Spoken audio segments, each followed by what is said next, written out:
his area of expertise. So Vikram, quick word. Hello. Hello, everyone. How are you? Okay. Great. So I think what I will begin is, if Latika, you could introduce yourself, what has your journey been, and Vikram, you could do the same, and then we could jump into the session further. Yeah. Sounds great. Thank you. So I'm really a scientist. I'm a zoologist. I work on big cat conservation. During the course of my field work, I spend a lot of time in various wilderness places around the world. And for a time, I had a lovely little lodge called Singinava, which was at the edge of the Kanha National Park, which I ran for over 10 years. I am presently working on setting up a new company with Vikram called Hidden India. And the focus has always been on experiential and extremely sustainable, environmentally conscious tourism. This was perhaps a little ahead of its time with Singinava, but I'm hoping now that the world is now looking at the same things and understands where I am coming from. So that's really my journey. And I travel extensively. I stay in the best places and, work with people who are really the leading founders of the movement of sustainability and responsible tourism. So, Hi, everyone. Sorry, I'm giving the absent-minded professor look here, but I'm a career hotelier, and I have an undergrad degree from La Roche in Switzerland, and a postgrad degree from Lausanne, an MBA from Lausanne in hospitality again, and a master's in revenue management from Cornell University in the United States.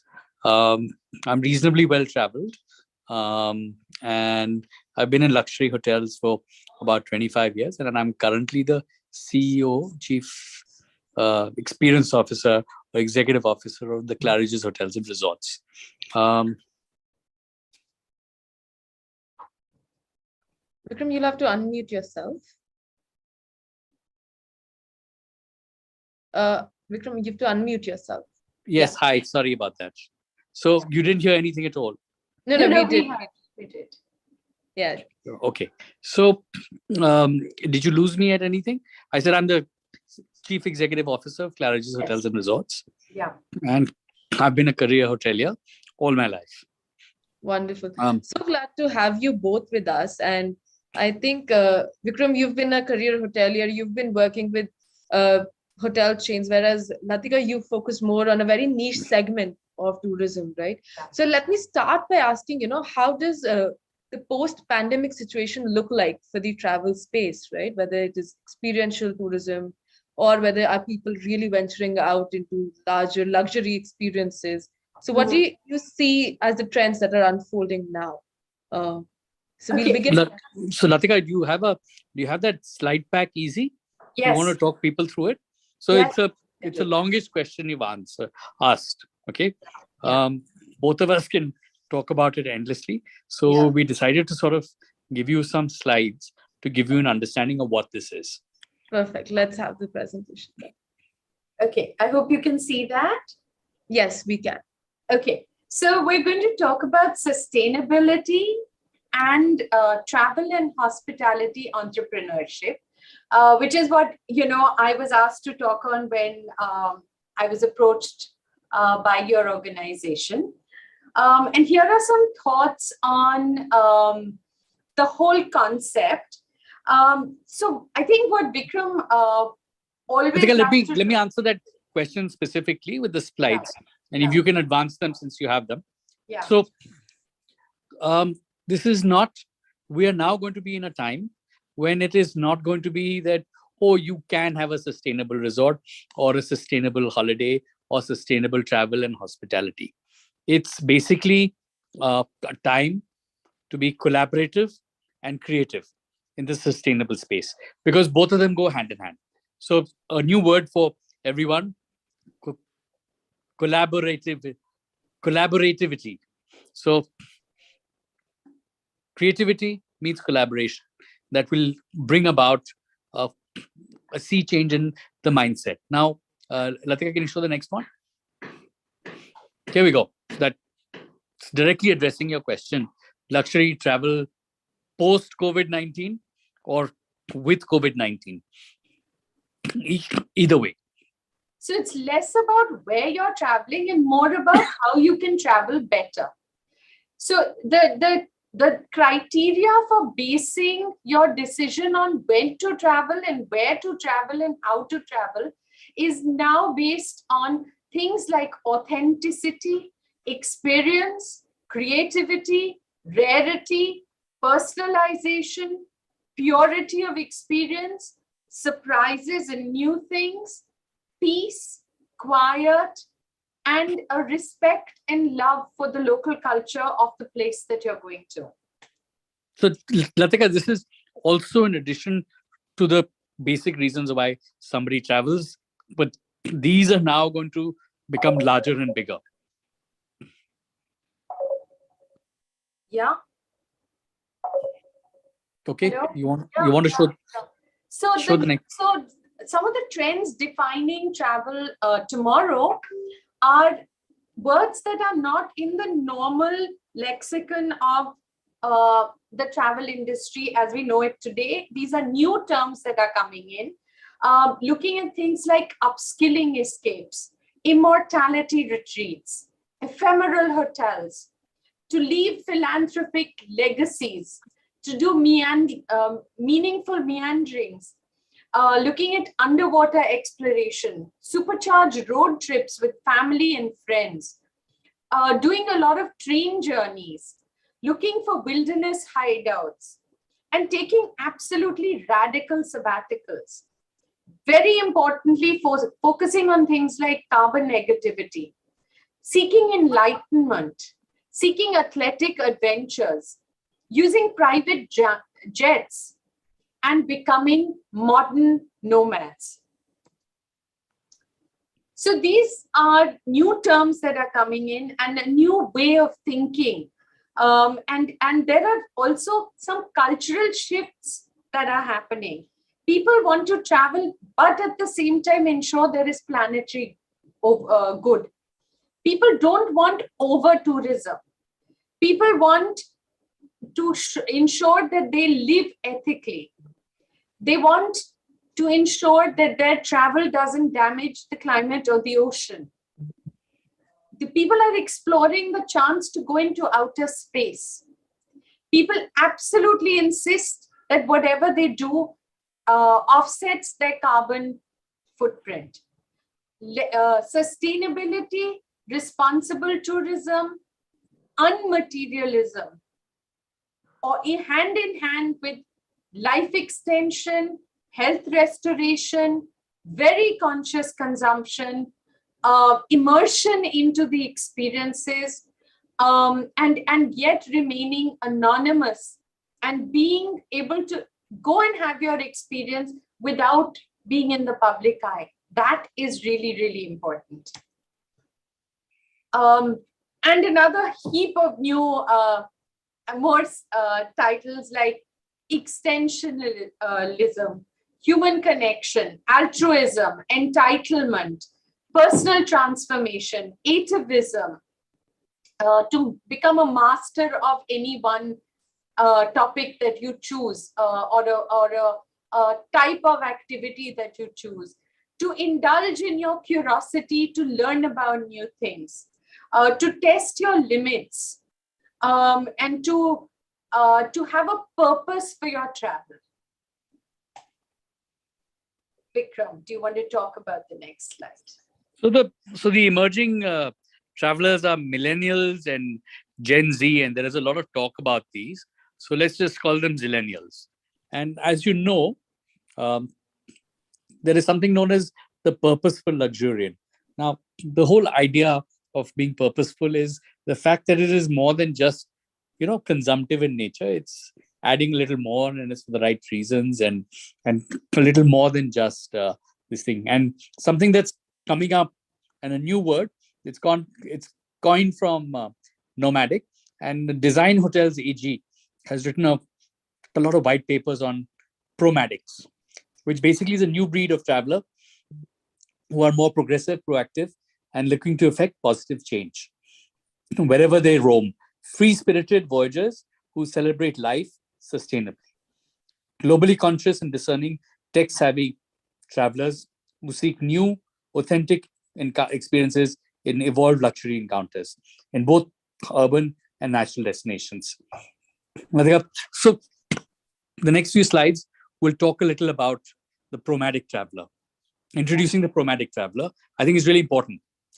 Sustainability will, by necessity, emerge as a central thrust of society over the next decade. This shift is poised to give rise to a new kind of traveler that we call the Promad. The trend for Promad is pan-generational and international, representing a mindset that cuts across the lines of identity. The notion of high-end to Promatic travelers is not defined by material and acquisitional, but the experiential and intellectual. So purpose and progress are very important for Promatic travelers.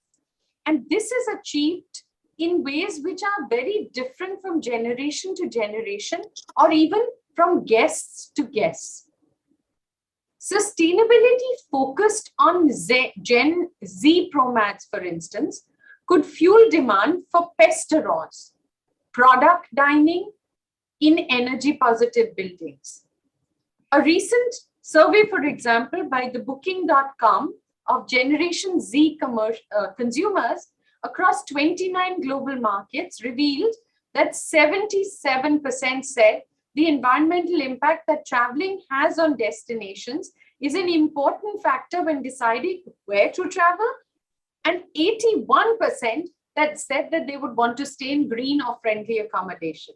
So this basically means it's not a choice that you have anymore. This is something that you need to do to be able to attract that type of traveler. So Latika, what we'll do is, if you just maybe not go through all the content in the slides because there's quite a lot.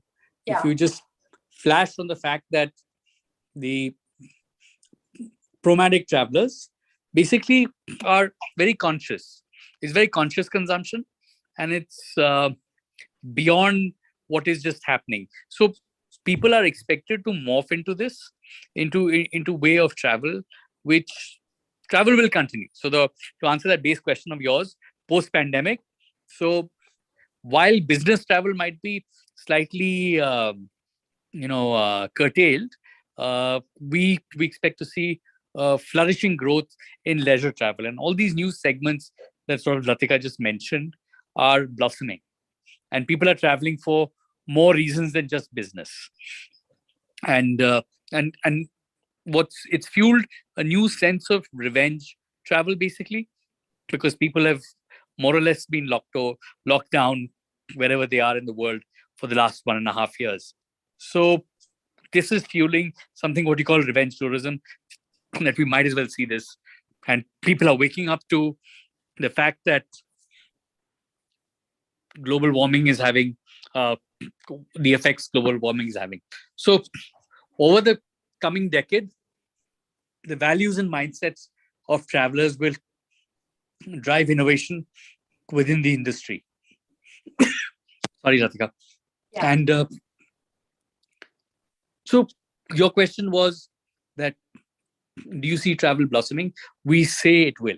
Now, just to give you an example, the global economy, the GDP, is expected to be about 85 trillion, perhaps going to 90 trillion plus in 2024. Hospitality and travel is usually about 10 to 11% of this. So you're talking global GDPs worth, let's say, about 9 to 12 trillion US dollars. That's a lot of money. While being 10%, it also employs about 8% of the global workforce. So across the world, the number of jobs travel and hospitality have are just incredible. There are a record number of people that are employed in this industry. It's definitely, at the fact that it's 10% and over, definitely one of the top 10 industries in the world.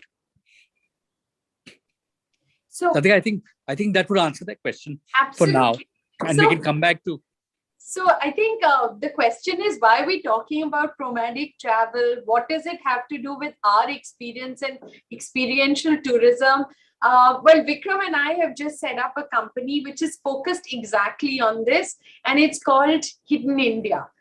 And these are the absolute core principles of the founding of that company, Hidden India. And that's why we wanted to share all of this with you, to show you where travel trend, we believe that the travel trend is going. Thanks so much, Latika and Vikram. If you could tell us a little bit more about what Hidden India is all about, what are the offerings that it can give to the travelers, and who are your travelers, the Gen Z, the millennials, or the zillennials, as you said, right? But is there a particular kind of a zillennial audience also that we are targeting at? See, there are several personas, and travel is not restricted to any one sort of persona. They're variable personas across this. An entire generation travels. Some people travel to go visit their aunt. Some people go and travel to see the forts. Some people travel to go for medical tourism. Some people go and travel to go and change their lives. Some people just travel for business. Some people are traders. They go from place to place selling kabuli chanas or whatever. So there are multiple reasons, and everybody has great reasons to travel and very compelling reasons to travel. All I'm saying is that these compelling reasons will now be put through the prism of sustainability, because people are thinking about it more and more. And it's not that, or shall I have this? Because there will be negative points. Okay, you will not be able to say I'm a luxury hotel and I serve plastic bottles, or Rail Jal will be in plastic bottles. All this will come back and be a major disqualifier for consumption. So we've talked about some concepts like Porter's 5 forces model on sustainability. And it's so important to understand that if you're not sustainable, you will begin to become irrelevant. So, also, I mean, a very interesting thing, we were talking about it just yesterday, to sort of encapsulate the idea, everybody always thought of Ferraris as super luxury cars, right? But today, if you drive a Tesla, it's actually considered more luxe, more cool, and more acceptable than a Ferrari. And you'll get much more admiration if somebody sees you in a Tesla than if they see you in a Ferrari. Right. So that is the change that's taking place that, we're talking about today. And that's very important for the new business entrepreneur to understand when he's planning his tourism business. Right. So the good thing is, those who are planning new businesses, yes, there is a market. When you enter a new market, always study something like, do an analysis for yourself. There are many analyses that one does today. One is called Porter's 5 forces. You must study that to understand whatever industry you're entering into. What are these forces that drive that industry? Yes, Porter. Michael Porter. I can share the screen again, put it on. No, but wait, Latika. Yeah. So, and the other is to do an analysis of the the political environment. It's called a pestel, to understand where you're in. So you will very quickly realize that if you're doing something new, you might as well do it sustainably. There are benefits. Your consumer and your customers will demand it. And there is absolutely no competitive edge if you're not sustainable. Right. So when you're talking about sustainability, you've mentioned so many terms that have entered into the lexicon, right? How do younger travel entrepreneurs actually communicate that to a larger audience who's still unaware of these things? They may experience it, but they may not know actually if they're seeking it, by intentions. How does one be aware and how does one know what's happening in the industry, right? How do travel entrepreneurs communicate that to their audience? So, if you just see what's happening with the products and services, more and more people are talking about how you can collaborate better. And, the whole idea of being in the news, and you must read up on this. So there's the travel industry itself is pushing itself to try and, project a more sort of sustainable form of travel, because that's the truth. Every single company that I know is pushing for sustainability. ITC Hotels does a great job. They're probably the most sustainable hotel company in the world, and their aim is carbon neutral, and they've achieved it in a lot of their properties. So there is a lot of talk, a lot of data, and a lot of articles and white papers on this subject. All you have to do is read. Right. Latika, from your experiences of running Singinava, that was also back in 2005, and this thing was still picking up, right? What were your learnings or experiences, and also some challenges, in actually building a sustainable tourism enterprise yourself? Yeah. So, India is one of those places where, unfortunately, even till today, there are people with very closed mindsets. There are, and there's also biases towards women in the industry. It's still not an equal world.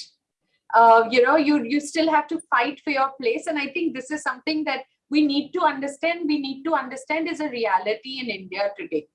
And I had a lot of people looking at me saying, we've been working in the industry. We know what you're talking about. You don't know what you're talking about. Even something like the Oberoi Hotel still gives mineral water bottles. How can you, as a little piddly Singinava, stop giving mineral water bottles?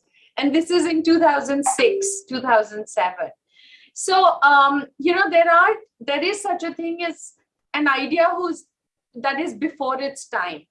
Luckily today, because we've got so much more connectivity, we're on social media, we have access to information. The world is at least open to getting all of these ideas.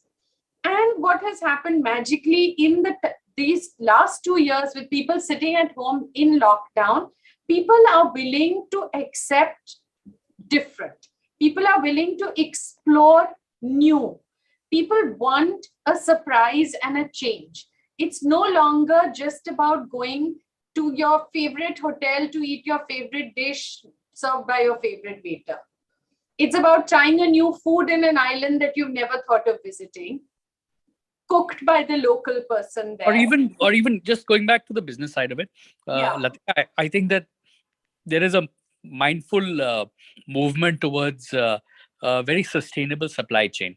The supply chain that supplies hospitality is also a very, very large and robust this thing. There are concepts that have come and a lot of people have used it: farm to fork, buying ingredients within 100 kilometers. So everybody's trying to sort of do their bit to be part of the entire movement that is sustainability. Now, a very recent question was, how can you possibly, as an individual hotel or a small company or a small travel agent company or a transportation company, make a dent into the damage that's already done? The expectancy now is that everybody needs to do their bit, stand up and do their bit. And that's how it'll become a big change. Not any one company or any one sort of country, etc., will be able to just say, "Oh, we've done it for the world." Everybody has to play ball on this, and this is a movement. So people will begin to it'll begin to gather momentum, and more people are focused on being sustainable. So that's leading to things like cruelty-free menus. People are looking at very sustainably farmed items, etc., etc. So I wanted to add that part of that entire supply chain itself is modifying itself to present a more sustainable future of supply. because the demand is certainly there. Right. So a question that often comes to mind is, either you can be sustainable or you can be profitable. How do you balance between the two? That's the day before yesterday thought. Okay. So we've all heard of ESG. ESG is coming in and now you are being audited. And there are companies that audit this and certify you. So environmental, social, and governance. These three things are in addition to profitability that are being measured. So valuation of companies that don't conform to ESG will come down, guys. Just like, because you're a great business today, but what are you tomorrow without your customers? Right. For example, I'm Xerox and I make great photocopiers. Welcome the internet, welcome scan, welcome everybody doing documents online. And all of a sudden my business goes down a little bit. So that's really the whole, this thing. You could be really good. You'll be very profitable right now, but it's always tomorrow. In the large scheme of things, look at 100 years.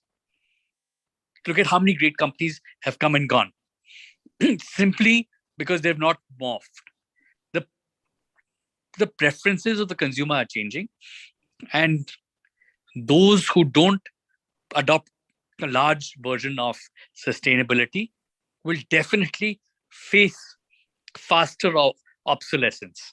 That's basically the way to look at it. So anybody who says profitability or sustainability is doesn't understand the whole picture. That's a very short-term thinking process. And what you try and save on, let's say, doing sustainable, the supply chain, what I added earlier, is working towards being sustainable, so that it's not a choice. That's one. Two, there will be penal considerations in the future. So that's something one has to be aware of. So it's not a choice. It's like a mask. Mask or no mask. It's not a choice. You have to wear it. Because it's not just you, it's who's around you. Go into a place today where mask wearing is mandatory. Somebody will turn around and tell you, please put on a mask. So these are, if you're eating a plastic bottle or littering, see what somebody will tell you. So that's got everything to do with it. Right. So I think it's important that the travel entrepreneurs who are starting out, they do their homework. Don't just think about the near term or the midterm, but also the long term, or where they're heading and what is it that they're going to give out. And also, but don't repeat the mistakes of the past. Very importantly to understand that today the tech is available to be faster, better, economical, and more compelling. Right. For example, somebody opens a new restaurant. Do they need to print all those menus and do all that plastic packaging and all? No. People appreciate sustainable methods. Right. Latika, sorry. Yeah. You have to add something, to this. No. So, I mean, basically what, there's often a cheaper alternative that's a bad alternative, right? So it might be cheaper for you to use a mineral water bottle today rather than buying a bottle that and put up a bottling plant that you then reuse your bottles of water and refill them and give them to your guests. But in the long term, if you look at the environmental cost of dealing with the plastic waste, you're actually ending up spending more money. So I think people need to now understand the short-term gain versus the long-term profitability. And I think going green is something that we just all have to do now, even if it seems like a big indulgence and more expensive than taking the shortcut route. We still must go that route. I just want to add. Very important. Latika, I just want to add to this. Having said this, what you just said, I must tell you that there is actually an ROI model that all of us look at. Okay. So if you were to, let's say, get away from plastic bottles and put your own bottling plant and, bottle your waters on your OPEX, you'd not forget CAPEX. Within 2.5 years, you would have payback from the amount of money that you spent. There's significant ROI. So for example, buildings that have older air conditioning systems, large chillers, if they replace it with a new, more energy efficient chiller, they're achieving ROIs in 1.5, 2.5 years. So there is no question of this, that it's now, it was thought till yesterday that it's more expensive. But if you just, let's say you invest in a solar plant, which you have, it'll pay you back within 2.5 years in terms of the electrical cost saving that you have. And that's sort of 2.5, 3.5, depending on how much capacity is solar or alternative energy that you can generate. So all of these have very attractive payback models. And the other side to this is that if you don't do it, you have negative sort of carbon footprint and you'll get tagged that. Right. Yeah. So, okay, I think moving slightly towards the bigger picture, right? Yeah. Where does Destination India stand today in terms of offering sustainable tourism experiences? Considering that it's a vast geography, there are so many things that we have to offer, be it natural landscapes or otherwise, right? Even in terms of ancient heritage. So where do we stand today, if we want to promote sustainable tourism in India? We'll begin with, yeah. Now, these are all very big ticket items to answer, but just to give you perspective, we are fortunately at a place where the tourism in India has not achieved its full potential. Okay. Mm-hmm. The city of Bangkok receives, and let's talk pre-pandemic figures, the city of Bangkok gets more tourists than all of India does. Okay. So there is a huge amount of tourism potential in India, and the interest of the West and East in India. Simply because India is now being projected as a soft superpower. We're the country of yoga, we're the country of ancient cuisine, we're the country of sustainable living. We're really, if you go back to our way the ancient people lived around in our paths, it's in coherence with nature. So India has the ability. It's just that we don't have to make sure we don't repeat the mistakes some of the more developed countries have, and we have the opportunity. It's not too late for us. If you look at it, all the initiatives of the government of India, GOI, and tourism is always sustainably linked. So, as someone whose family is dedicated 3 generations in the travel and tourism trade, I can very confidently tell you that the future is really bright for India, and not just because I see a lot of solar, but it's going to be really bright because we are taking corrective action before it gets too late. Right. Latika, what would you add to it? How can the younger generation of entrepreneurs who are actually starting out actually seize this opportunity now and start working on their ventures as sustainable models? Okay, so I think, I have to say very clearly that I'm, again, focusing on small numbers, so little ventures. I don't believe in mass tourism. I don't think, I can speak about mass tourism. Okay, so talking about niche tourism, talking about small projects, I think it's literally the whole world out there. For young people. People have grown up in a world now where you learn to turn off the tap when you brush your teeth, where using fireworks is not cool, where the term green, the term environmentally responsible, the terms about being sustainability are household words that you use on an everyday basis. This is a huge advantage to 20, 30 years ago from my time when we never learned all of this. So I think they have a great platform. They have access to information from around the world. India has always been known for invention, for innovation. And I think the Made in India brand is something that we can be very proud of and we can take very proudly to the world.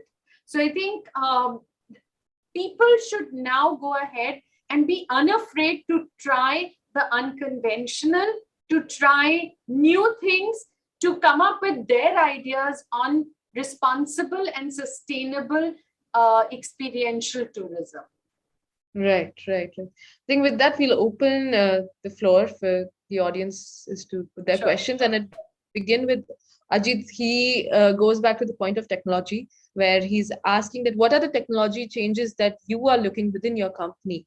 Can it be cloud carbon footprint, for example, or what is, in your opinion, virtual and augmented realities as enablers of sustainable tourism? I think they're two very separate questions. One is within the organization and the other is using a platform. So yeah, you can have both if you answer one each. Vikram, take it. Take them. You're on mute. You're on mute. Somebody is muting me. Yeah. Okay. Go. So just to put it in perspective, I think that tech is really a very big enabler, because a lot of focus is on tech to make things a little more sustainable and green. For example, in our company at the Claridges, we have moved away from large servers on the ground and we moved to the cloud. So as long as you have good internet connectivity, we basically have everything sort of connected.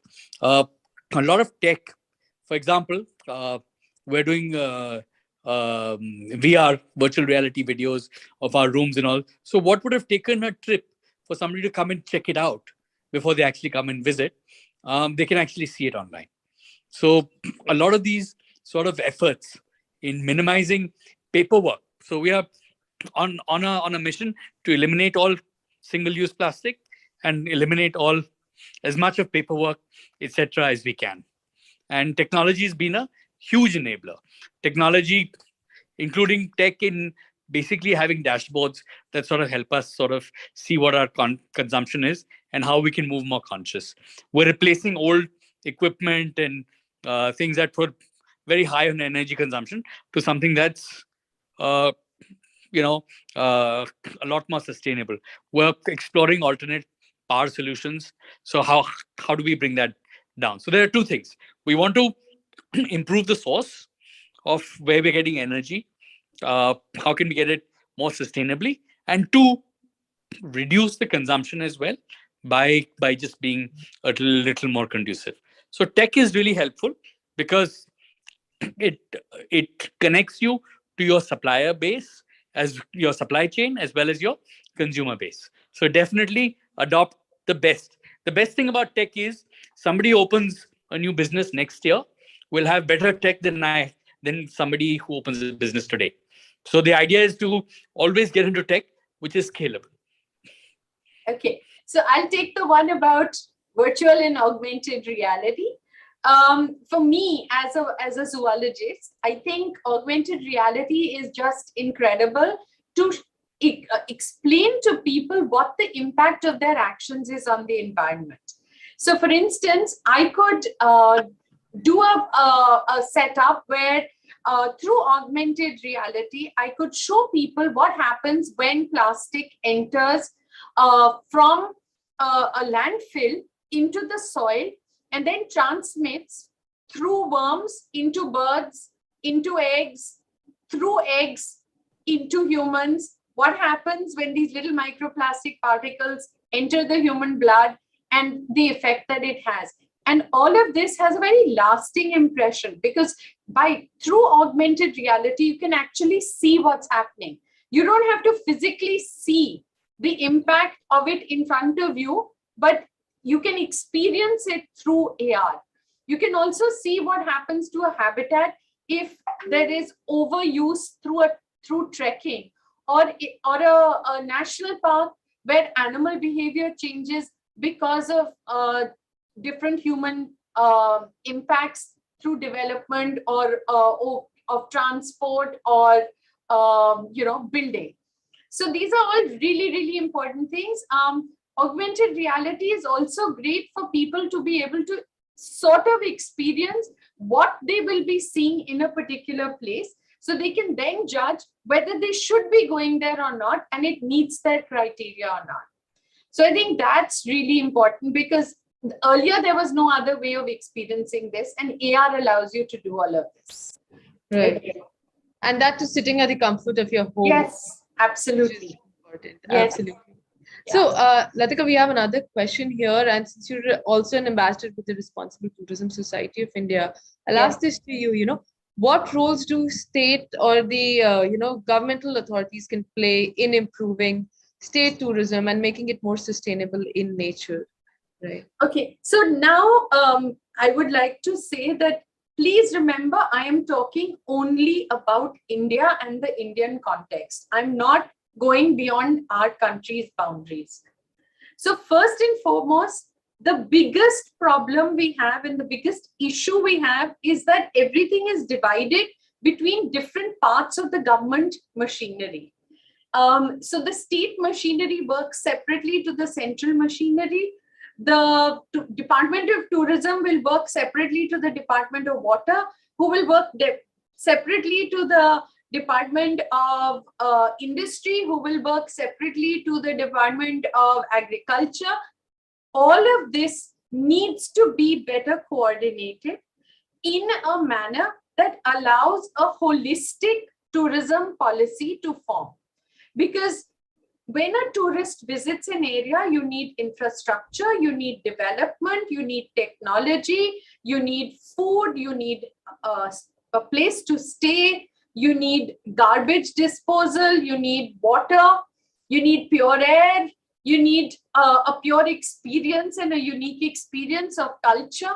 So everything needs to come in together. And I think in the Indian context, the state governments must be more proactive in getting all the different wings that are connected with a place all together. So people come together and come up with a more holistic tourism policy. And that the tourism board cannot work in isolation from all of these people. It's really, really important. So I think, and also I think there are different types of tourism, and traditionally our elected representatives to the government and many of the bureaucrats tend to go the classic traditional way of tourism. They're not considering, the new modern types of tourism that we've just been talking about, including things like medical tourism, food tourism, wildlife tourism. And India has just not looked at maximizing its potential of all of these types of activity. Right. I think that leads to a follow-up question. Yeah, Vikram, would you like to add something? Yeah. So, adding to what Latika said, I deal with a lot of the tourism boards, and sometimes I advise the government people.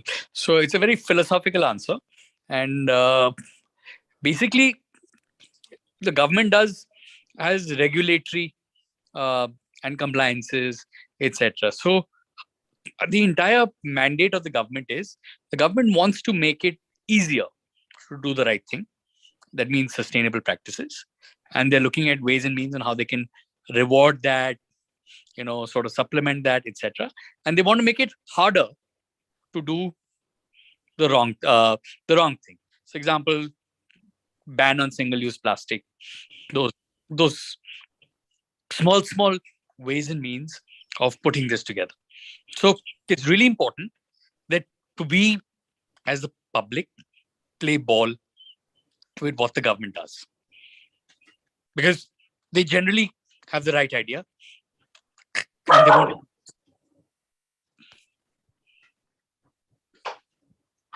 Right. Yeah. So I think, I can understand. So I think it's a mix of, where the government, different ministries and different authorities and bodies within the government also need to work together. But also I think, Vikram, the role of private players also play important role here, right? Considering the kind of industry experiences that they bring in.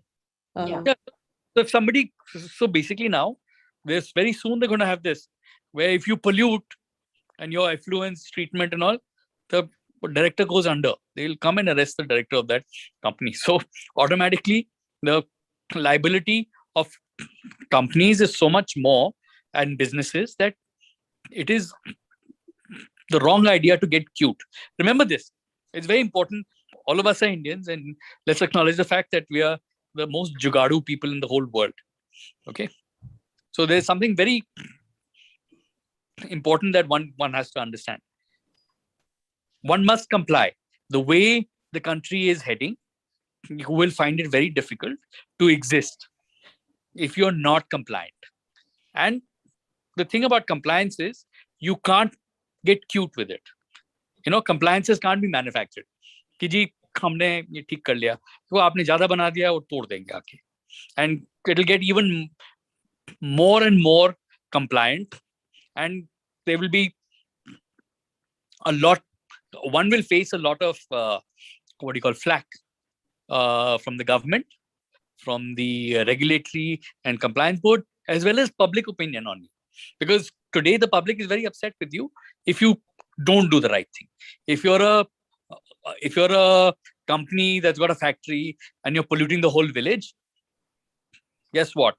Not only Erin Brockovich, but everybody will come after you today, and they'll make a public statement, and it'll become an example.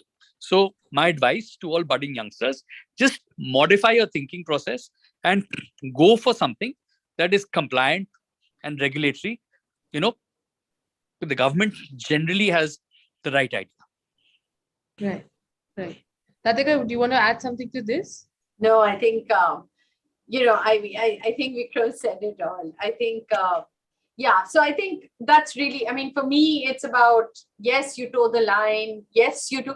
But you also innovate. And I think you need to get the state government to also support you on new ideas. So I think the state governments need to have a lot more options for people trying to try new things. I think we need support in that, and we need more opportunities to be created for younger people to come out and try out of the box ideas, which are supported by the government now.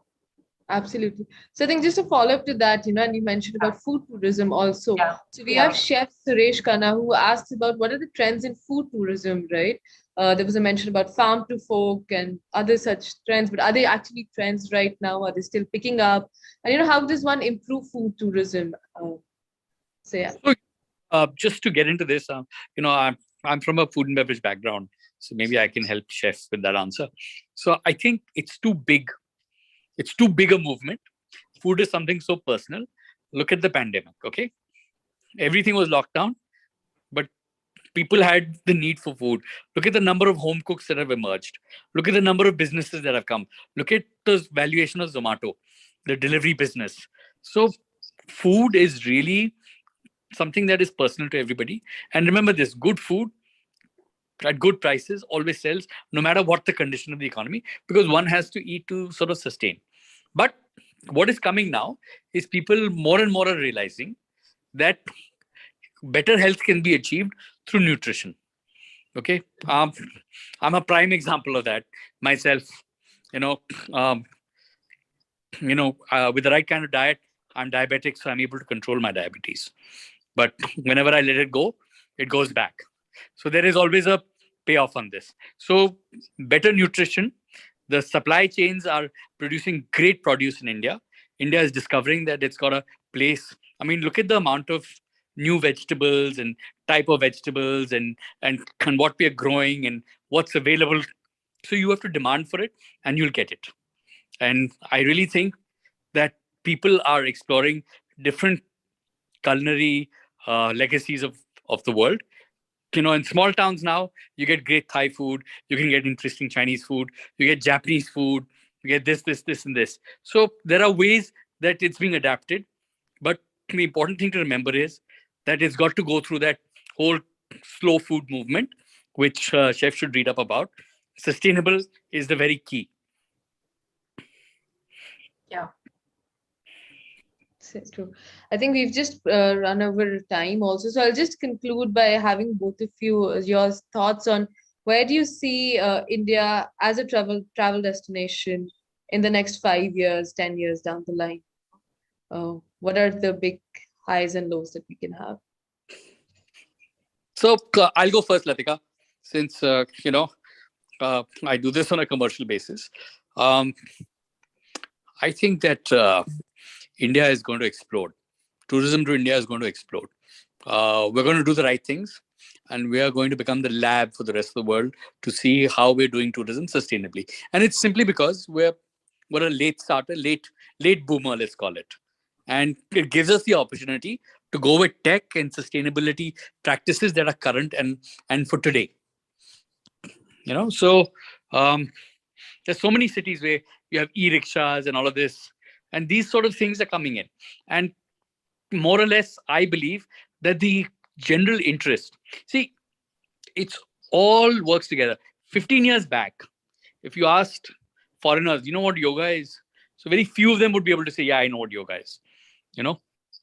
But today you ask, they'll tell you, somebody will say, oh yeah, yoga originated in Norway, and they'll have an argument for that. But honestly, India is now viewed as a, soft superpower. It's beyond just the industrial juggernaut that China is. Production. India is known as a conscious producer. We're employing better practices of labor, across all platforms. We are taking care of our people. India Inc. has really, really stepped up to the plate during this entire pandemic, and companies are looking after their own people, and governments have also done. Look at us. We're in a better shape than a lot of places in the world today. So tourism is really going to boom. People are going to come here, and the story of India has only been sort of, you've only seen the trailer. And what's that famous word? Picture abhi baki hai. So that's really where it's at. Latika, what would you say and add to this? Okay, so now I'm going to change hats and go back to being a wildlife person, and talking only about wildlife tourism, because Vikram summed up everything else. After Africa, India is the go-to destination in the world for wildlife. We have not anywhere come close to understanding our potential for wildlife tourism. Every day we're discovering new places, new habitats, new species, and the range of experiences we offer with wildlife is it's not possible anywhere else in the world. I mean, just to sum up so that you understand, we have big cats. And do we have big cats? We have the tigers, we have the lions, we have snow leopards, and we're introducing cheetah. So we're getting, the best of the best. And we have, clouded leopards, and we have all of that. We have the big five of Africa, and we have more. Unlike Africa, we have bear, we have deer. We don't find them in Africa. Okay. We have a huge mass of humanity that has ingrained in them the need to coexist with wildlife. Even our gods coexist with wildlife. And this is something that every religion covers. So it's quite phenomenal. So I think in terms of wildlife tourism, India is right on the brink of this roller coaster ride. It's going to be incredible. We just need to understand how to regulate it. And I think we're fortunate because we have countries as neighbors that we can learn from so well. We've got Bhutan on our doorstep, and they do responsible tourism so beautifully. It's like the perfect example for the world to follow. We've got incredible conservation successes like Nepal. So we've got them to look forward to. And the fact that we're this amazing subcontinent, and we can integrate and work with all our neighbors across boundaries. So I think there's a lot happening and a lot of magical stuff that's going to come up very soon. Thank you so much. So I think the tourism opportunity is going to explode in India. We need to keep our eye out, be hands-on, think futuristic. Listen, I'm so sorry to interrupt you. I just want to add to that. Remember, tourism is about 11% of GDP globally. Okay. So in India, it's about 7 6.5%, 7%. Okay. And I'm, sort of cleaning this up from statistical perspective of, let's forget pandemic, but it's about 6.5%, 7%. Okay. So there is a play. India is an A destination. So there is a play for this to be 14, 15, 12 to 14%. Okay. Double. Okay. And the beauty of this is that this double is not ki bhai, we'll do tourism, so we can't make cars, or we can't do this. You understand? This is supplemental growth. So you can imagine the exponential growth. The economy will grow, the GDP will grow at 6, 7, 8%. We need 8%, but let's say 6.5, 7, 8% over the next couple of years. Tourism itself has the ability to add so much more to India. So we are 6.5, 7%. We employ 6, 7%. So we have employment opportunities. We can go up to 10% of the workforce in India, and we can definitely scale up to about 10, 12% of GDP, just done correctly. So look at the delta. Where we are today, where we've reached in, let's say, 60, 70 years, we can double that in the next 5 years. And that's where the opportunity for the young entrepreneurs is. Just think about it. Right. That's wonderful. And we have a lot of takeaways here. With that, we'll just conclude the session. Thank you so much, Latika, Vikram, for joining in. And we definitely get back to you with another session and more conversations on this topic. Thank you so much. Thank you. Thank you.